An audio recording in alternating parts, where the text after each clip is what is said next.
Hello ಮಚ್ಚ, ಏನೋ ನಿಮ್ಮ ಮನೆ ಕೆಳಗಡೆ ಇದೀನಿ ಕಣ, ಕೆಳಗಡೆ ಬರೋ.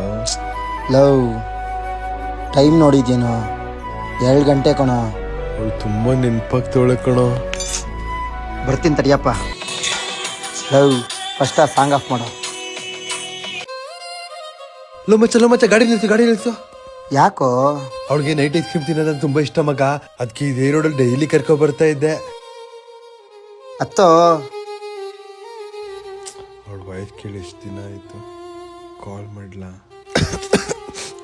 ಲವ್ ನಿನ್ಗೇನೋ ಬಂದಿರೋದು? ಯಾವತ್ತು ಸಿಗರೇಟ್ ಹಿಡ್ದವನೇ ಅಲ್ಲ ಕಣೋ, ಏನೋ ಹಿಂಸೆತ್ತಿದ್ಯಾ ಇವತ್ತು. ಲವ್ ಮಚ್ಚ ನೀನ್ ಹೆಂಗಿದ್ದೋ?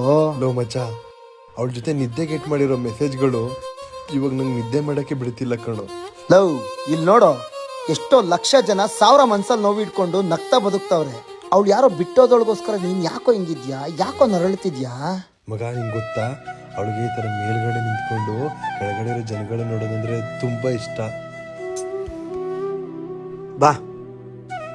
ಪ್ರತಿ ಶನಿವಾರ ನಾನು ಅವಳನ್ನ ಇದೇ ದೇವಸ್ಥಾನ ಕರ್ಕೊ ಬರ್ತಿದ್ದೆ. ಆಯ್ತು, ಅಲ್ಲೋ ಕೈ ಮುಖ ಮುಂದ್ಬಿಡೋಗು. ಅಪ್ಪ ದೇವ್ರೆ, ನನ್ನ ಜೀವನದಲ್ಲಿ ಎಂತೆಂಥ ವರನೋ ಕೊಟ್ಟಿದ್ಯಾ. ಇವತ್ತೊಂದೇ ಒಂದು ವರ ಕೇಳ್ತೀನಿ, ಇಲ್ಲ ಅನ್ಬೇಡ. ಅವಳನ್ನ ಮರೆಯಕ್ಕಾಗ್ತಿಲ್ಲ, ಸಾವು ಅನ್ನೋ ಒಂದೇ ಒಂದು ವರ ಕೊಟ್ಬಿಡಪ್ಪ. ಮಗು, ಈ ಜಗತ್ತಲ್ಲಿ ನಿನ್ನ ನನ್ನಿಂತ ಇಷ್ಟಪಡೋ ಒಂದು ಜೀವ ನೀನ್ 100 ಕಾಲ ಬದುಕಬೇಕು ಅಂತ ನನ್ನ ಹತ್ರ ಪ್ರತಿದಿನ ಬೇಡ್ಕೋಬೇಕಾದ್ರೆ ನೀನ್ ಸಾವು ಕೊಟ್ಟು ಆ ಮಗು ನಾನು ಏನಂತ ಹೇಳಪ್ಪ? ಅಂಜನಿ, ನೀನು ಮಾತಾಡಿದ್ಯೋ ನನ್ನ ಜೊತೆ.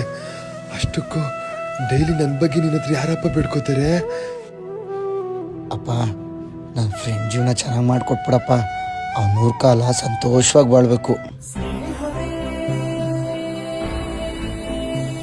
ಹೌದು,